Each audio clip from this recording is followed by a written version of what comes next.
Vous avez aujourd'hui 47 États membres au Conseil de l'Europe.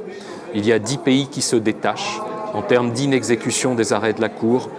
Parmi ces pays, vous trouvez l'Italie, vous trouvez la Turquie, la Fédération de Russie, l'Ukraine, la Hongrie, la Roumanie, j'en oublie quelques-uns, la Pologne.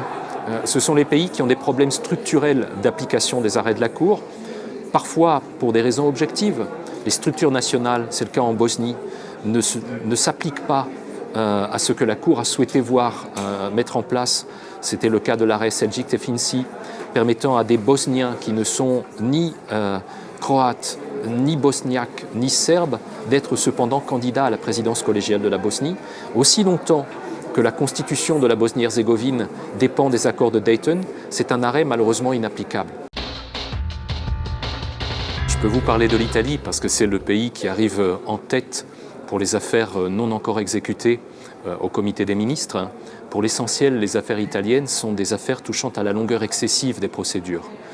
C'était un problème de nature très structurelle. Que faire pour que l'action en justice ne dure pas 10 ans, 15 ans et que la justice soit rapide au bénéfice des requérants?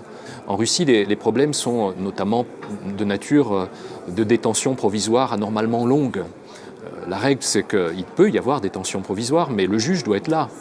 Vous vous retrouvez en Russie, parfois en prison longtemps, sans trop savoir pourquoi vous êtes en prison. Le personnage s'appelle Alexei Pichugin. Ça n'était pas l'acteur numéro 1 de l'affaire Yukos, c'était l'un des cadres dirigeants de Yukos il y a maintenant 15 ans. Il a été arrêté, jugé selon divers prétextes assez fallacieux, condamné pour longtemps. Il se trouve en prison. À 2 reprises, la Cour européenne des droits de l'homme est intervenue et a jugé en sa faveur contre la Fédération de Russie. Et la Fédération de Russie ne s'est jamais exécutée. À ce jour, M. Pichugin est toujours emprisonné, sa famille est harcelée. L'Assemblée parlementaire est composée de parlementaires nationaux. C'est sa chance.